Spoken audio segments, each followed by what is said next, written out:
வணக்க வழிபாடுகளை இரண்டு வகையாக பிரிக்கலாம்.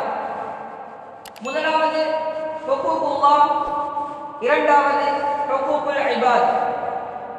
ஒரு மனிதன் அல்லாஹ் சுப்ஹானஹு வ தஆலாவுக்கு செய்ய வேண்டிய கடமைகள் இருக்கின்றன, வணக்க வழிபாடுகள் இருக்கின்றன. இவைகளை பார்க்கும் பொழுது இதற்கு ஹுகூகுல்லாஹ், அல்லாஹ் தஆலாவுக்கு செலுத்த வேண்டிய கடமைகள் என்று சொல்வார்கள்.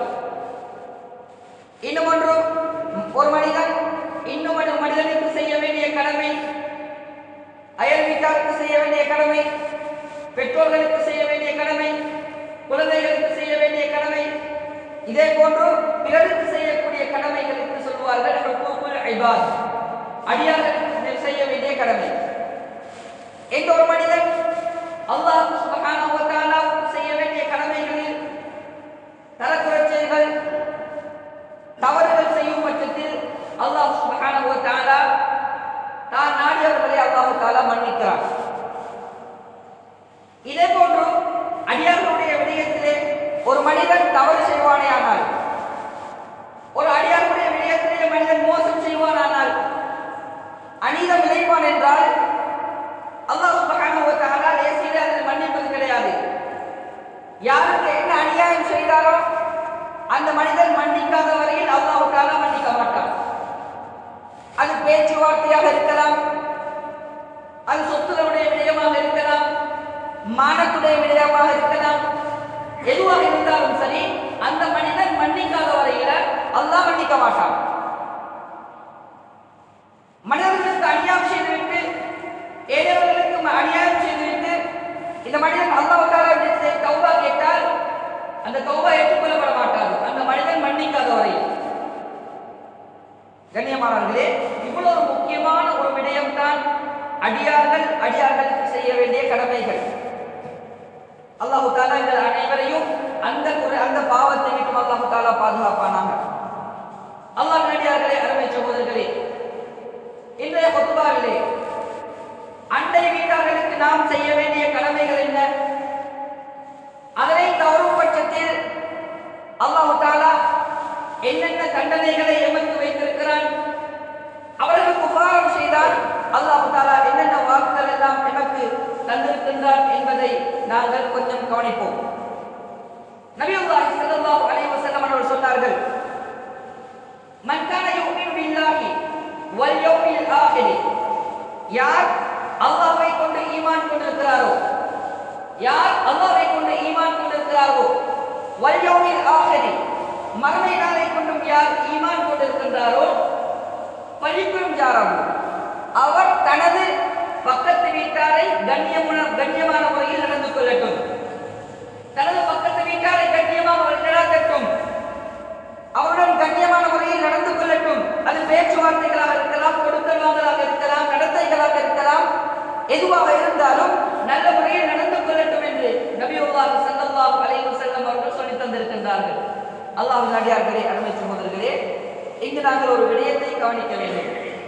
ஒரு மனிதன் முஃமினாக வேண்டும் என்றால், ஒரு மனிதன் பூர்த்தியான முஃமினாக வேண்டும் என்றால், இறை விசுவாசியாக வேண்டும் என்றால், அவன் அண்டை வீட்டாருடன் நல்ல முறையில் நடந்து கொள்ள வேண்டும்.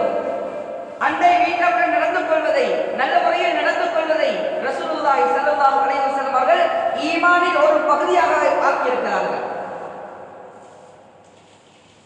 முன்சப்ல சொல்லலாம், அதிகமான நோன்புகள் முடிக்கலாம், அதிகமான தான தர்மங்கள் கொடுக்கலாம், ஆனால் பக்கத்து வீட்டாருடன் நல்ல முறையில் நடந்து கொள்ளவில்லை என்றால் அவர் பூர்த்தியாக முஃமினாக மாட்டார். ஹதீஸ் தெளிவாக பேசுகிறது. தொழுகையில் அவருடைய தொழுகை ஒரு பங்கு ஈமானிலே, அவருடைய சதக்கா ஈமானிலே ஒரு பங்கு, அவருடைய அமல இபாதத் ஈமானிலே ஒரு பங்கு. அதே போன்று அண்டை வீட்டாருக்கு செய்ய வேண்டிய கடமையும், அதே போன்று அண்டை வீட்டாருடன் நல்ல முறையில் நடந்து கொள்வதும் ஈமானில் மிக முக்கியமான ஒரு பகுதி என்பதை நபியுல்லாஹி ஸல்லல்லாஹு அலைஹி வஸல்லம் அவர்கள் சொல்லியிருக்கிறார்கள். அல்லாஹ்வின் அடியார்களே, அருமை சகோதரர்களே, அண்டை வீட்டார் என்றால் யார் என்று நாம் முதலாவது விளங்கிக் கொள்ள வேண்டும். இமாம்களுக்கு மத்தியிலே பல பல பல கருத்துக்களை சொல்லி இருக்கின்றார்கள். இமாம் இப்னு ஹஜர் அல்-அஸ்கலானி ரஹ்மத்துல்லாஹி அலைஹி அவர்கள் சொல்கிறார்கள், உங்களுடைய வீட்டிலிருந்து நீங்கள் கூப்பிட்டால் உங்களுடைய சத்தம் யார் யார் வீட்டுக்கெல்லாம் இருந்தாலும் சரி, 40 வீடாக இருந்தாலும் சரி. இமாம் இப்னு ஹஜர் அல்-அஸ்கலானி ரஹ்மத்துல்லாஹி அலைஹி சொல்லக்கூடிய கருத்து என்ன தெரியுமா? நீங்கள் யாரை பேசினாலும், நீங்கள் ஒருவரை அழைத்தால் அவருடைய அழைப்பு, உங்களுடைய அழைப்பு அவருக்கு கேட்கின்றது என்றால் அவர் உங்களுடைய பக்கத்து வீட்டார். இவர்கள் அனைவருக்கும் நீங்கள் பக்கத்து வீட்டாருக்கு கொடுக்க வேண்டிய சங்கைகளை, கடமைகளை கட்டாயம் செய்தாக வேண்டும் என்று இமாம் இப்னு ஹஜர் அல்-அஸ்கலானி ரஹ்மத்துல்லாஹி அலைஹி அவர்கள் சொல்கிறார்கள். இமாம் அவுசாஇ ரஹ்மத்துல்லாஹி அலைஹி அவர்கள் சொல்கிறார்கள், உங்களுடைய பக்கத்து வீட்டார் யார் தெரியுமா? வலது புறத்தில் இருக்கக்கூடிய 40 வீடு, இடது புறத்தில் இருக்கக்கூடிய 40 வீடு, முன்பகுதியில் இருக்கக்கூடிய 40 வீடு, உங்களுக்கு பின்னால் இருக்கக்கூடிய 40 வீடு, இந்த 160 வீடும் உங்களுடைய பக்கத்து வீடு. இந்த 160 வீடும் உங்களுடைய பக்கத்து வீடு. இந்த பக்கத்து வீட்டில் முஸ்லிம்கள் மாத்திரமல்ல, அந்நியர்களும் குடியிருப்பார்கள். பிரச்சனை கிடையாது, அவரும் உங்களுடைய பக்கத்து வீடுதான். நாங்க கணக்கு பார்க்கக்கூடிய நேரத்தில் முஸ்லிம்களை மட்டும் பார்க்க கூடாது, அந்நியர்கள் இருப்பார்கள், அவர்களும் உங்களுடைய பக்கத்து வீட்டார் தான். அவர்களையும் நீங்கள் உபசரிக்கத்தான் வேண்டும், அவர்களுடைய கடமைகளை நீங்கள் செய்யத்தான் வேண்டும். கண்ணியமானவர்களே, அல்லாஹ் சுப்ஹானஹு வ தஆலா குர்ஆனிலே பக்கத்து வீட்டாரை பிரித்து அல்லாஹ் சொல்கிறான். ஒரு சாரரை அல்லாஹ் சொல்கிறான், ஒரு பக்கத்து வீட்டார் இருக்கிறார், அவர் முஸ்லிமாகவும் இருக்கிறார், அவர் உங்களுக்கு சொந்தமானவராகவும் இருக்கிறார், குடும்ப உறவினராகவும் இருக்கிறார். நபியுல்லாஹி ஸல்லல்லாஹு அலைஹி வஸல்லம் சொன்னாங்க, இவரை நீங்க உபசரிச்சா, இவருடன் நீங்க நல்ல முறையில் நடந்து கொண்டா உங்களுக்கு 3 கூலி கிடைக்கும். உங்களுக்கு 3 கூலி கிடைக்கும்.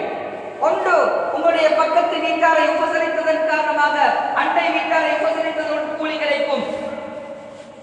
இரண்டாவது கூலி, நீங்கள் ஒரு முஸ்லிமுக்கு செலுத்த வேண்டிய கடமையை நிறைவேற்றிருக்கிறீர்கள், ஒரு முஸ்லிமுக்கு செலுத்த வேண்டிய கடமையை நிறைவேற்றியதால் அதற்குரிய கூலியும் உங்களுக்கு கிடைக்கும். மூன்றாவது கூலி எப்ப தெரியுமா?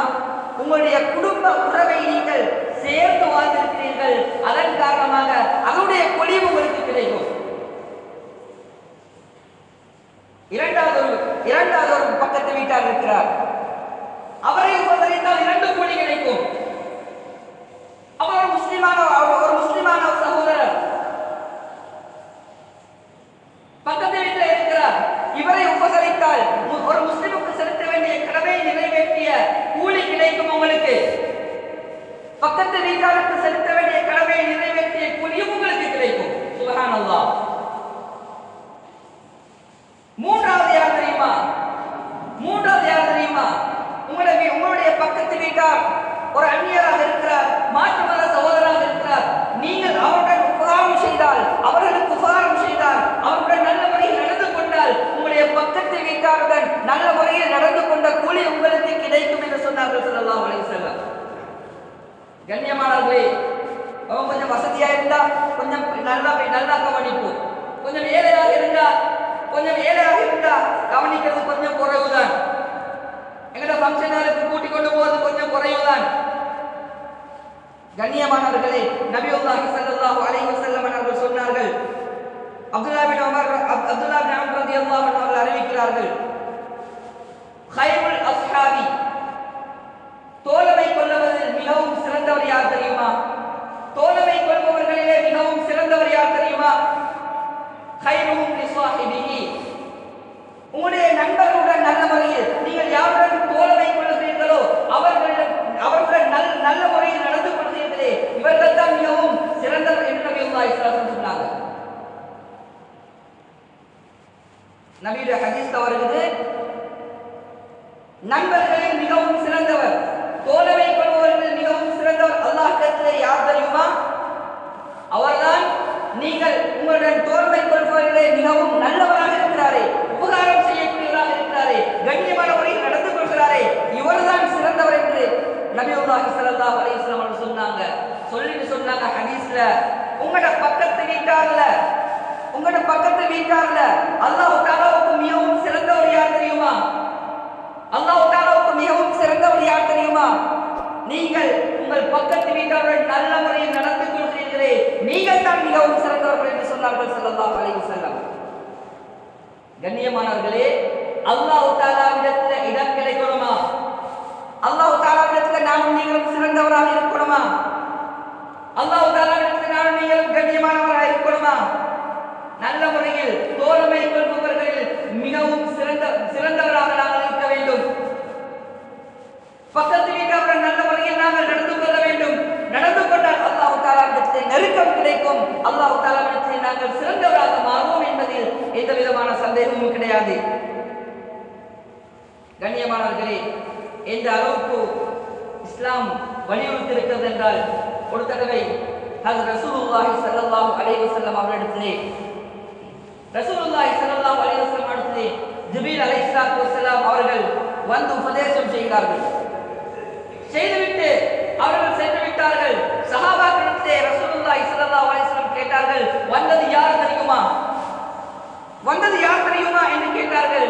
சஹாபாக்கள் சொன்னாங்க, யா ரசூலுல்லாஹ், எங்களுக்கு தெரியாது, எங்களுக்கு தெரியாது யா ரசூலுல்லாஹ் என்று சொன்னார்கள். சொன்னாங்க ஸல்லல்லாஹு அலைஹி வஸல்லம் அவர்கள், என்னிடம் வந்தது ஹஜ்ரத் ஜிப்ரீல் அலைஹிஸ்ஸலாத்து வஸ்ஸலாம் அவர்கள் வந்து எனக்கு வசியத் செய்தார்கள், உபதேசம் செய்தார்கள். பக்கத்து வீட்டாருடைய கடமையை பற்றி எனக்கு உபதேசம் செய்தார்கள்.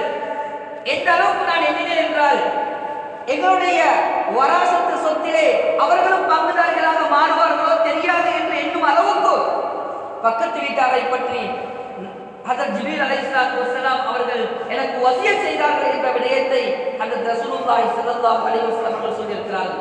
கண்ணியமானவர்களே, இந்த ஹதீஸ் புகாரி முஸ்லிமிலே பதிவாகி இருக்கிறது. வராசத்து சொத்து, அனந்தர சொத்து, இது யாருக்கு சொந்தமானது?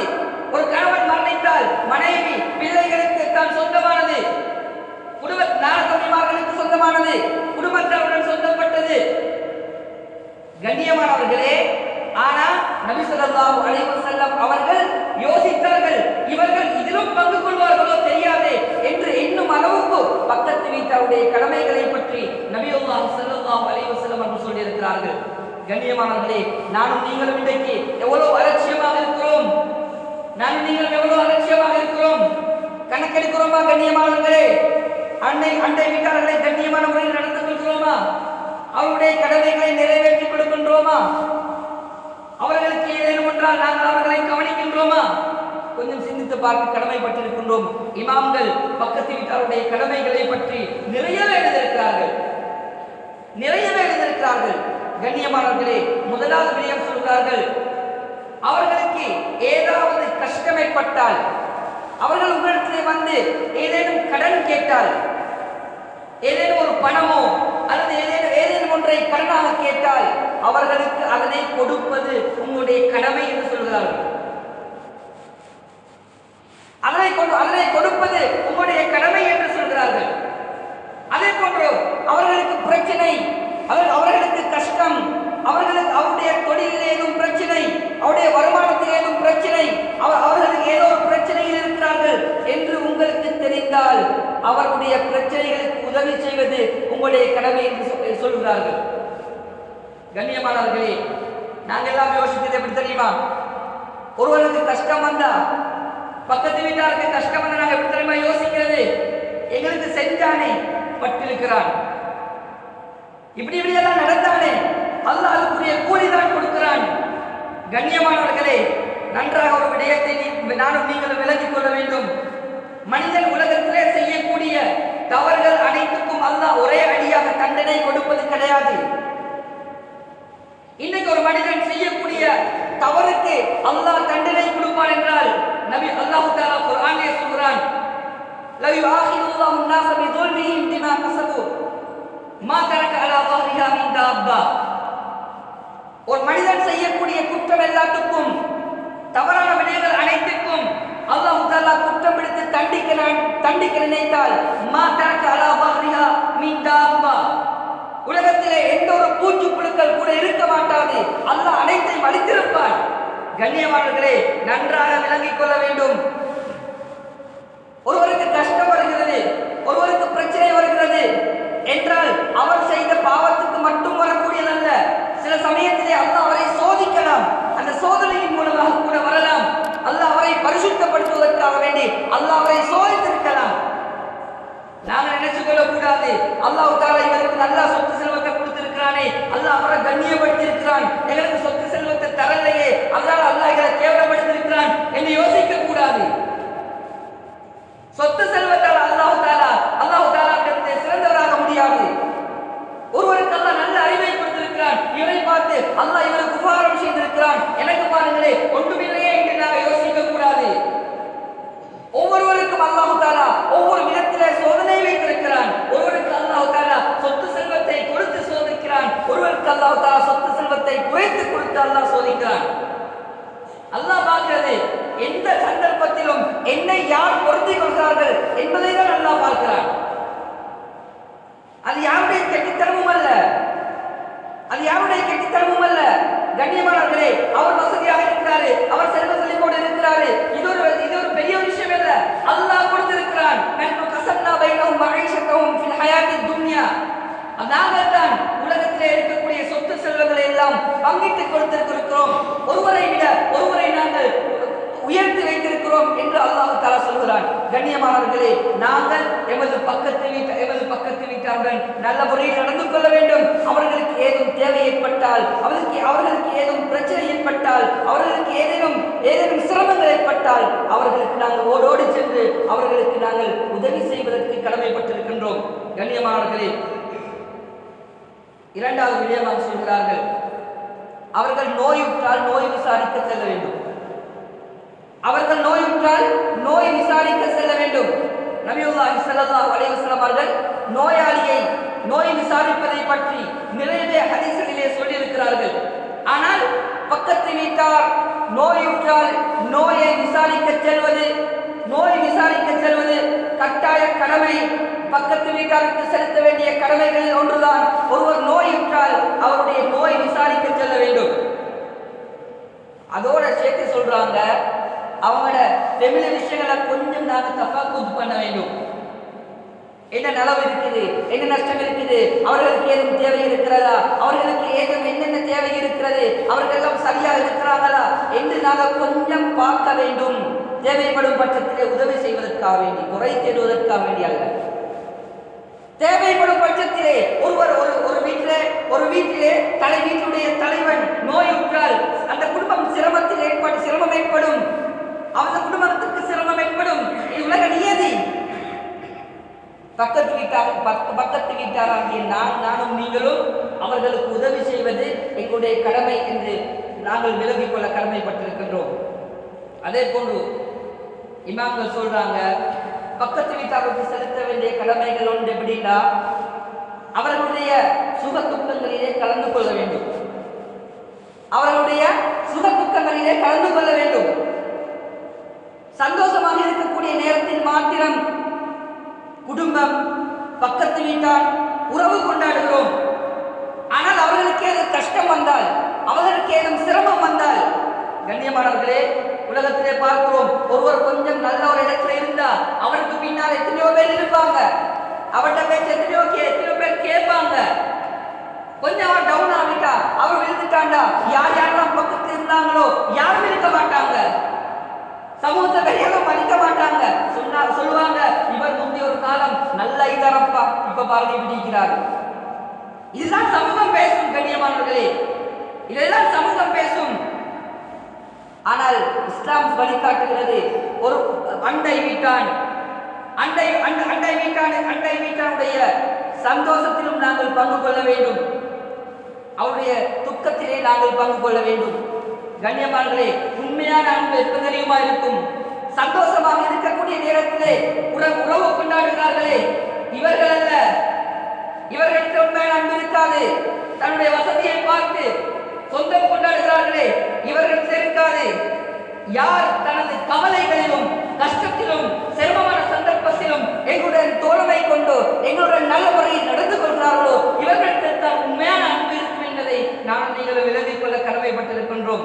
கண்ணியமானவர்களே, ஒருவருடன் அன்பாக பழகக்கூடிய நேரத்திலே அது பக்கத்து வீட்டாராக இருக்கலாம், குடும்ப உறவினர்களாக இருக்கலாம், நண்பர்களாக இருக்கலாம், யாருடனும் பழகக்கூடிய நேரத்திலே எந்த ஒன்றையும் ஆதரவு வைத்து அவர்களை சான்று நாங்கள் ஒரு காலமும் பழகக்கூடாது. எனது நண்பன் கொஞ்சம் வசதியாக இருக்கிறான், அவன் பணத்திலிருந்து நாங்கள் கொஞ்சம் பறிச்சு கொள்ளணும், அதனால நாங்கள் அவனோட சேர்ந்திருக்கிறோம். கண்ணியமானவர்கள் இல்ல, குடும்பங்கள் இருக்கின்றார்கள், வசதி வாய்ப்புகள் இருக்கின்றார்கள், அதனால நாங்கள் அவரோட சேர்ந்து நடப்போம், அப்ப எங்களுக்கு மேலும் வாசிப்படும் தானே என்றதுக்காக வேண்டி பழகுறது கிடையாது. கண்ணியமானவர்களே, நாங்கள் பழகக்கூடிய யாருடனும் பழகினாலும் எந்த ஒரு நோக்கத்துக்காக வேண்டியும் நாங்கள் பழகக்கூடாது. அல்லாஹு தாலாவுடைய பொருத்தத்தை மாத்திரம் நாடியவர்களாக நாங்கள் பழக வேண்டும். இது லேசிப்பட்ட ஒரு அமல் அல்ல. அல்லாஹு தாலா கியாமத் நாளிலே அவனுடைய நிழலை தவிர வேறு யாருடைய நிழலும் இல்லாத அந்த கியாமத் நாளிலே 7 பேருக்கு அல்லாஹு தாலா நிழல் அளிப்பான். அதில் ஒரு மனிதன் அல்லாஹ்வுக்காக வேண்டி நேசம் கொண்டவன், அல்லாஹ்வுக்காக வேண்டி கோபம் கொண்டவன், அல்லாஹ்வுக்காக வேண்டி நேசம் கொண்டு ஒன்று சேர்கிறான், அல்லாஹ்வுக்காக வேண்டி கோபம் கொண்டு அவன் பிரிகிறான். இவனுக்கு அல்லாஹ் தஆலா கொடுப்பான். பக்கத்து வீட்டார்களோட நண்பர்களோட பழகுறதெல்லாம் லேசிப்பட்ட விஷயம் அல்ல. பெரும் அமல், அதற்குரிய கூலிகள் பெருமதியானது. கண்ணியமானவர்களே, அப்ப ஒரு நாங்கள் பழகக்கூடிய நேரத்திலே அல்லாஹ்வுக்காக வேண்டி மாத்திரம் பழகினோம் என்றால் அல்லாஹ் நிச்சயமாக கியாமத் நாளிலே யாருடைய நிழலும் இருக்காது. அல்லாஹ் தஆலாவுடைய நிழலிலே அவன் எங்களுக்கு இடம் அளிப்பான். கண்ணியமானவர்களே, அதே போல எந்த அளவுக்கு நபியுல்லாஹி ஸல்லல்லாஹு அலைஹி வஸல்லம் அவர்கள் சொல்லி இருக்கிறாங்கன்னு சொன்னா, நாங்க வீடு கட்டுகிறோம், எனக்கு வசதி இருக்குது, பணம் இருக்குது, வீடு கட்டலாம், பிரச்சனை கிடையாது. எந்த அளவுக்கு கடமைகள் என்று வரக்கூடிய நேரத்திலே எந்த அளவுக்கு பேசுகிறார் என்றால், தனது கட்டடத்தை உயர்த்தி கட்டினால் பக்கத்துக்கு வீட்டுக்கு காத்து வராது, நல்ல காத்து சுவாசிக்கக்கூடிய நல்ல காத்து வராது என்றால் அந்த கட்டடத்தை உயர்த்தி கட்டாமல் இருப்பதுதான் அவர்களுக்கு செலுத்த வேண்டிய கடமை என்று சொல்கிறது. எனக்கு வசதிக்கு தானே, நான் கட்டினால் எனக்கு என்ன? கண்ணியவான்களே, இன்னைக்கு எத்தனை வீடுகளை பார்க்கிறோம், மாடி வீடுகள் இருக்கிறது. ஆனா வீட்டுல 2 பேர் 3 பேர் தான் இருப்பாங்க. வீடு சும்மா இருக்கும், ஆனா பெருமைக்காக வேண்டி கட்டுகிறார்கள். இஸ்லாம் சொல்லுகிறது தெரியுமா? உங்களோட வசதி இருக்கலாம், ஆனா நீங்க உயர்த்தி கட்டுவதன் மூலமாக பக்கத்து வீட்டாருக்கு இடைஞ்சல் இருக்கும், காற்று ஒழுங்கான சுவாசிக்கக்கூடிய ஒழுங்கான காற்று போகாது. அதனால நீங்க இஸ்லாம் சொல்லுகிறது, நீங்க உங்களுடைய கட்டிடத்தை கூட உயர்த்தி கட்ட வேண்டாம் என்று இஸ்லாம் எமக்கு வழிகாட்டுகிறது. கண்ணியமானவர்களே, இன்னும் ஒரு முக்கியமான ஒரு விஷயம், நானும் நீங்களும் செய்கிறோமோ இல்லையோ தெரியாது. கண்ணியமானவர்களே, ஏதாவது உபதேசம் தேவைப்பட்டால், ஏதாவது அட்வைஸ் தேவைப்பட்டால் பக்கத்து வீட்டார்ல கேட்கணும். எப்படி? ஏதாவது அட்வைஸ் தேவைப்பட்டால் பக்கத்து வீட்டாரிடம் கேட்க வேண்டும். அதே போன்று ஏதாவது மஷூரா தேவைப்பட்டால், ஆலோசனைகள் தேவைப்பட்டால் பக்கத்து வீட்டாரிடமே கேட்க வேண்டும். கண்ணியமானவர்களே, நானும் நீங்களும் மனசுல கையை வச்சு கொஞ்சம் சிந்திச்சு பார்ப்போம். இன்னைக்கு 2 பேர் மனசுலையும் வஞ்சகம், கேட்கிற எந்த ஏக மனசுலையும் வஞ்சகம், கேட்கப்படக்கூடிய மனசுலையும் வஞ்சகம். நான் யோசிக்கிறது, இந்த சப்ஜெக்டை இவர்கிட்ட மசூரா பண்ணினா இவர் எனக்கு என்ன ஆப்பு வச்சிருவாரோ தெரியாது, இல்லாட்டி இவர் முந்தி வைத்து எடுத்துருவாரோ தெரியாது, இல்லாட்டி எனக்கு வர இருக்கிறது வராம வைக்கிறோமோ தெரியாது என்று நினைச்சா இருக்கிறது. கேட்கப்பட்டவர் யோசிக்கிறது, ஆஹா இப்படி ஒரு சான்ஸ் இருக்குது, நாம இதுக்குரிய வழியை சரியா காட்டாம இப்படி காட்டினா அதை எங்களுக்கு அமைச்சு அடிச்சு கொள்ளணுமே என்று யோசிக்கிற மனசுதான் இன்றைக்கு அதிகமான பேர் இருக்குது. கண்ணியமானவர்களே, கொஞ்சம் சிந்திக்க கடமைப்பட்டிருக்கிறோம். பக்கத்து வீட்டாருக்கு எந்த அளவு இமாம்கள் கிதாபுகள் எழுதியிருக்கிறாங்க. ஒருவர் என்ன செய்கிறார் தெரியுமா? ஒரு வீட்டிலே இருக்கிறார், எப்படி இருக்கிறார், பக்கத்து வீடும் இவர்கள் வீடும் ஒரே செவரு, வேறு வீடு, ஆனால் ஒரே செவர்ல இருக்கிறது. இப்ப நான் நினைக்கிறேன், நான் இந்த வீட்டை விற்க போகிறேன், நான் இந்த வீட்டை விற்க போறேன். அந்த பக்கத்து வீட்டாருக்கு செய்ய வேண்டிய கடமை என்ன தெரியுமா? முதலாவது அவருக்கு தான் போயிட்டு நான் இதை விற்க போறேன், உங்களுக்கு வேணுமா என்று முதலாவது அவருக்கு தான் கேட்கணும். கேட்டு அவர் இல்லை எனக்கு வானம், நீங்க வித்தா பிரச்சனை இல்லை என்று சொன்னா அப்பதான் விற்க வேணும். முதலாவது இப்ப நாங்க எப்படி பிசினஸ் பண்றோம் என்று சொன்னா, எங்களோட வீடாக இருக்கலாம், எங்களோட வாகனமாக இருக்கலாம், எப்படி பிசினஸ் பண்றோம் என்றா வாங்குறதும் தெரியாது, விற்கிறதும் தெரியாது. ராவையில தூங்கி இறங்கி பார்த்தா பக்கத்து வீட்டுக்கு யாரோ குடி வந்து இந்த லெவல்ல தான் இருக்குது. ஆனா இஸ்லாம் சொல்றது கண்ணியமானவர்களே, ஒரே சுவர் ஒட்டி இருக்கிறதா, ஒட்டி இருக்கக்கூடிய ஒரு வீட்டில் நீங்கள் இருக்கிறீர்களா, அந்த நேரத்திலே உங்களுடைய வீட்டை விற்பதாக இருந்தாலும் முதலாவது நீங்க அவர்கிட்ட போய் கேட்கணும், நான் என் வீட்டை விற்கிறதுடைய ஒரு ஐடியா இருக்குது, உங்களுக்கு வாங்கக்கூடிய வசதிகள் இருக்கிறதா அல்லது யோசனைகள் இருக்கிறதா என்று முதலாவது அவர்கிட்ட தான் போய் கேட்க வேண்டும். அந்த அளவுக்கு இஸ்லாம் சொல்லி இருக்கிறது. கண்ணியமானவர்களே, நானும் நீங்களும் பக்கத்து வீட்டாருடைய விடயத்திலே கூடிய கவனம் செலுத்த வேண்டும். நபியுல்லாஹி ஸல்லல்லாஹு அலைஹி வஸல்லம் அவர்கள் சொல்லியிருக்கிறாங்க, எந்த அளவு என்று சொன்னா, நாங்க வீட்டுல சாப்பாடு சமைக்கிறோம், எங்க வீட்டுல ஒரு நல்ல சாப்பாடு சமைக்கிறோம், அந்த வாடை இருக்கிறதே, அந்த சாப்பாட்டுடைய வாடை இருக்கிறதே, பக்கத்து வீட்டுக்கு போனா நாங்க அவர்களையும் உபசரிப்பது கடமை,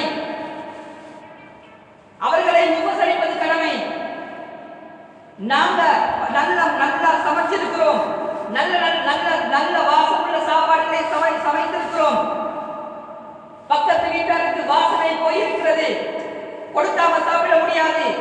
நபியுல்லாஹி ஸல்லல்லாஹு அலைஹி வஸல்லம் அவர்கள் சொன்னார்கள், அபூதர் ரலியல்லாஹு அன்ஹு அவர்களை பார்த்து சொன்னார்கள், யா அபூதர், ஏ அபூதரே ரலியல்லாஹு அன்ஹு, இதா தபக்த மரகதன், நீங்கள் உங்களுடைய வீட்டிலே ஏதாவது ஒன்றை ஆணம் காய்ச்சினால், சமைத்தால், ஏதாவது ஒரு கறியை சமைத்தால், ஃபஅக்ஸிர் மஅஹா, அதிலே ஆணத்தை கொஞ்சம் கூடுதலாக வைத்துக் கொள்ளுங்கள், கறி சமைக்கிறீர்களா, கறியை கொஞ்சம் கூடுதலாக சமையுங்கள், பக்கத்து வீட்டாரையும் நீங்கள் கவனித்துக் கொள்ளுங்கள், அதிலிருந்து பக்கத்து வீட்டாருக்கும் கொடுங்கள் என்று சொன்னார்கள் ஸல்லல்லாஹு அலைஹி வஸல்லம் அவர்கள். இன்னும் சொன்னார்கள் ஸல்லல்லாஹு அலைஹி வஸல்லம், லா யுமினு அஹதுக்கும், உங்களில் ஒருவர் முஃமினாக மாட்டார், பூர்த்தியான முஃமினாக மாட்டார். எது வரைக்கும் என்றால், தன்னுடைய பக்கத்து வீட்டார் பசியுடன் இருக்கிறார், இவர் வயிறு நிரம்ப உண்ணுகிறார், இந்த மனிதன் பூர்த்தியான முஃமினாக மாட்டார் என்று சொன்னார்கள் ஸல்லல்லாஹு அலைஹி வஸல்லம். வாசம் வீசினாலே கொடுக்கணும் என்று சொல்றாங்க. கறி வாசம் வீசினாலே, நாங்க சமைக்கக்கூடிய சாப்பாடு வாசம் வீசினாலே பக்கத்து வீட்டுக்கு கொடுக்கணும் என்று சொல்றாங்க. இன்னைக்கு நிறைய ஃபங்க்ஷன் நடக்குது, பக்கத்து வீட்டாருக்கு தெரியாது. என்னன்னு தெரியாது. பொன்பாக வந்தாங்க, அந்த சாப்பாடு இந்த சாப்பாடு எல்லாம் நடக்குது கண்ணியமானே, ஆனால் பக்கத்து வீட்டு யாருக்கும் தெரியாது. எல்லாத்தையும் உலகம் என்ன கிடையாது, எல்லாத்தையும் சொல்லணும் என்ன கிடையாது. கண்ணியமானவர்களே, சாப்பாடு சமைத்தால் தனது பக்கத்து வீட்டார் பசியுடன் இருக்கிறாரா, நீங்க அவருக்கு கொடுத்து அதுக்கு பின்னால நீங்க உங்களுடைய வயிறை நிரப்புங்கள். இதுதான் முஃமினுடைய அடையாளம். நீங்க அப்படி செய்யலையா, அவர் பசியில இருக்கிறாரா, நீங்க வயிறு முட்டை சாப்பிடுறீங்களா, நீங்கள் பூர்த்தியான முஃமினாக மாட்டீர்கள் என்று நபியுல்லாஹி ஸல்லல்லாஹு அலைஹி வஸல்லம் சொல்லி இருக்கிறார்கள். கண்ணியமானவர்களே, நபியுல்லாஹி ஸல்லல்லாஹு அலைஹி வஸல்லம் வீட்டில் ஒரு ஆடு சமைக்கப்படுகிறது. நபி ஸல்லல்லாஹு அலைஹி வஸல்லம் வராங்க, வந்து கேக்குறாங்க, ஆடு சமைக்கப்பட்டிருக்குது, பக்கத்து வீட்டுக்கு கொடுத்தீங்களா? பக்கத்து வீட்டுல ஒரு யஹூதி வாழுகிறார். சொன்னாங்க ஸல்லல்லாஹு அலைஹி வஸல்லம், நீங்க அவரோட வீட்டுக்கு கொடுத்தீங்களா? சொன்னாங்க, யா ரசூலல்லாஹ், யஹூதிக வீடு, அவர்களுக்கும் கொடுக்கணுமா என்று கேட்ட நேரத்தில் நபி ஸல்லல்லாஹு அலைஹி வஸல்லம் சொன்னாங்க, ஆம், அவர்களுக்கும் கொடுங்கள் என்று சொன்னார்கள். அந்த அளவுக்கு இஸ்லாம் பக்கத்து வீட்டாரை கண்ணியப்படுத்துமாறும் அவருடைய கடமைகளை நிறைவேற்றுமாறும் எங்களுக்கு சொல்லித் தந்திருக்கிறது. கண்ணியமானவர்களே, இன்றைக்கு நானும் நீங்களும் வெளிநாட்டிலிருந்து வரக்கூடிய சாப்பாடுகள் எல்லாத்தையும் நல்லா வெகஜெல்லாம் வந்து இறங்குது, எல்லாம் பார்க்குறாங்க, எல்லாரும் பார்க்குறாங்க. பக்கத்து வீட்டில் சின்ன பிள்ளை இருக்குது, எங்களோட வீட்டிலையும் சின்ன பிள்ளை இருக்குது. ஆனால் எங்கட சின்ன பிள்ளைகளுக்கு நல்ல சாப்பாடு, டோஃபி, சாக்லேட் எல்லாத்தையும் கொடுத்து அனுப்புறோம். எல்லாம் வெளியே போய் நல்லா தின்னுது, நல்லா வீசுது, அண்டரோட வீக்குது. ஆனால் புள்ள கொடுத்ததும் இல்லை, உமா கொடுக்கறதும் இல்லை, பாப்பா கொடுக்கறதும் இல்லை. கண்ணியமானங்களே, இது நான் சொல்ல வர விஷயம் என்ன தெரியுமா? டொஃபி சாக்லேட் எல்லாம் கட்டாயம் கொடுக்கிறோம் என்று கிடையாது. ஆனால் தன்னுடைய பிள்ளை ஒன்றை சாப்பிடுகிறது, இங்க இல்லாத ஒரு வெளிநாட்டு சாப்பாடை சாப்பிடுகிறது, ஒரு சாக்லேட் சாப்பிடுகிறது. தங்க பக்கத்து வீட்டார் அதை வாங்கறதுக்கு வசதி இருக்காது, அவங்க சாப்பிட்டு இருக்க மாட்டாங்க. இந்த புள்ள பார்த்து கவலைப்படக்கூடாது.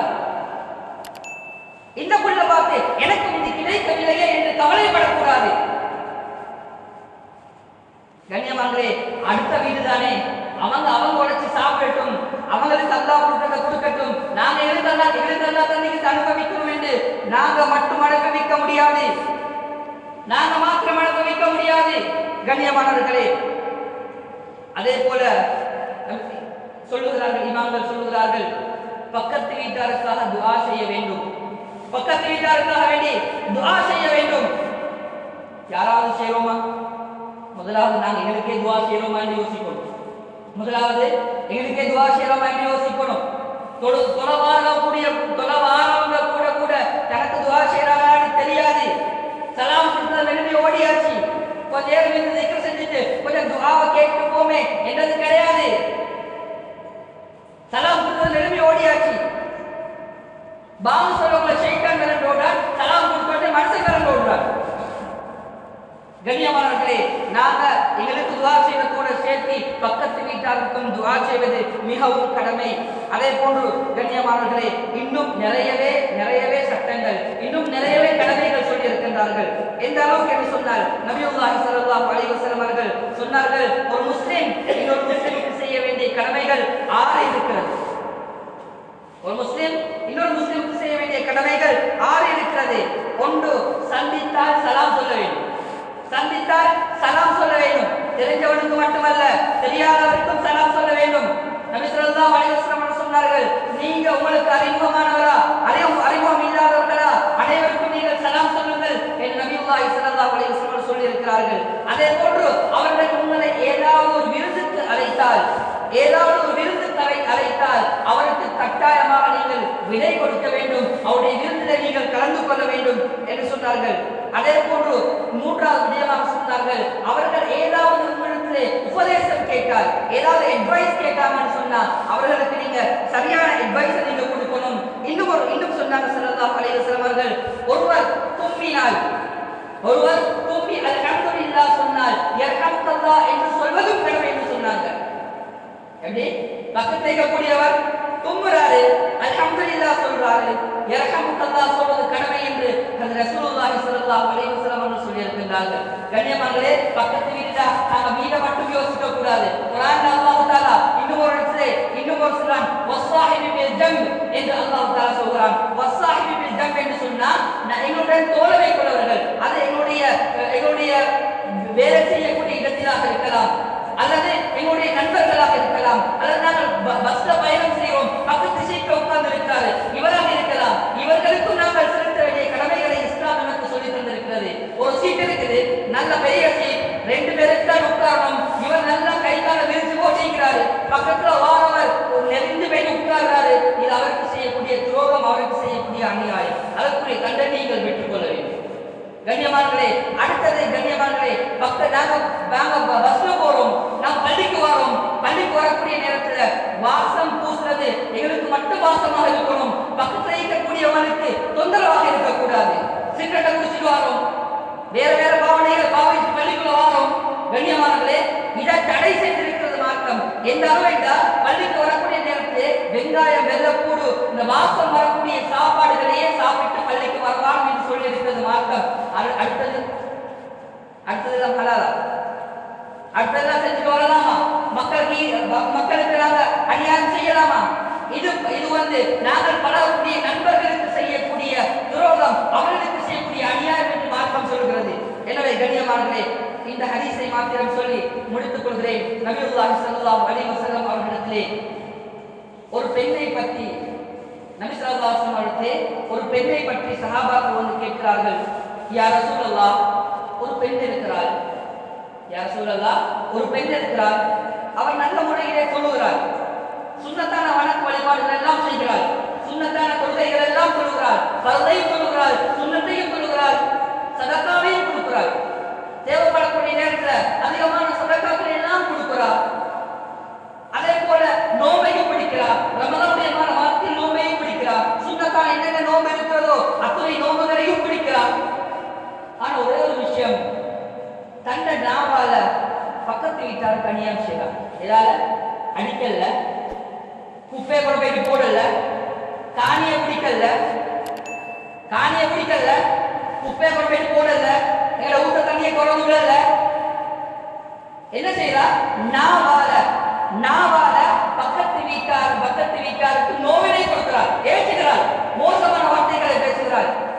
பெண்ணுடைய நிலைமை என்ன என்று நபி ஸல்லல்லாஹு அலைஹி வஸல்லம் கேட்ட நேரத்திலே நபி ஸல்லல்லாஹு அலைஹி வஸல்லம் சொன்னாங்க, நரகவாதின்னு சொன்னாங்க. நல்லா தொழுகிறா, நல்லா சுன்னத்தான வணக்கம் எல்லாம் தொழுகிறா, நோம்பு பிடிக்கிறா, சுன்னத்தான நோம்பு எல்லாம் பிடிக்கிறா, சதகா கொடுக்கிறா, எல்லாம் செய்கிறா, ஆனா பக்கத்து வீட்டாரை நோவிக்கிறாள் என்றால் அவள் நரகவாதி என்று சொன்னார் ஸல்லல்லாஹு அலைஹி வஸல்லம். இன்னொரு பெண்ணை பற்றி சஹாபாக்கள் கேட்டார்கள், யா ரசூலல்லாஹ், ஒரு பெண் இருக்கிறாள், பெரிய அளவு தொழுகை எல்லாம் இல்லை, பரதான தொழுகையை மாத்திரம் தொழுது கொள்கிறாள், பரதான சதகாவை மாத்திரம் கொடுத்துக் கொள்கிறாள், பரதான நோவை மாத்திரம் கொடுத்துக் கொள்கிறாள், பெரிய அளவு பார்க்க சுன்னத்தான வணக்க வழிபாடுகள் எல்லாம் பெரிய அளவு ஆர்வம் கிடையாது, ஆனால் பக்கத்து வீட்டார்கள் நல்ல முறையில் நடந்து கொள்கிறார். இந்த பெண்ணுடைய நிலைமை என்ன என்று நபி ஸல்லல்லாஹு அலைஹி வஸல்லம் அவர்களை கேட்ட நேரத்திலே நபி ஸல்லல்லாஹு அலைஹி வஸல்லம் சொன்னாங்க, இவர் சொர்க்கவாதி என்று சொன்னார். இவர் சொர்க்கவாதி என்று சொன்னார். கண்ணியமானவர்களே, என்னுடைய சொர்க்கத்தையும் என்னுடைய நரகத்தையும் பக்கத்து வீட்டான் முடிவு செய்யலாம். நான் சொர்க்கவாதியாக இருக்க வேண்டும் என்றால் என்னுடைய சொர்க்கத்தை பக்கத்து வீட்டானுக்கு முடிவு செய்வதற்கு அனுமதி இருக்கிறது. அவர்கள் நல்ல முறையில் நடந்தால் சொர்க்கவாதியாக மாறுவோம். அவர்களுக்கு அநியாயம் செய்தால் நாங்கள் நரகவாதியாக மாறுவோம் என்பது சந்தேகம் கிடையாது. எனவே கண்ணியமானவர்களே, அல்லாஹ் சுப்ஹானஹு வ தஆலா நீங்கள் அனைவரையும் இந்த பக்கத்து வீட்டாருடைய கடமைகளை நிறைவேற்றிய நல்லவர்களுடைய கூட்டத்தை அல்லாஹ் நம் அனைவரையும் சேர்த்தல்வானா.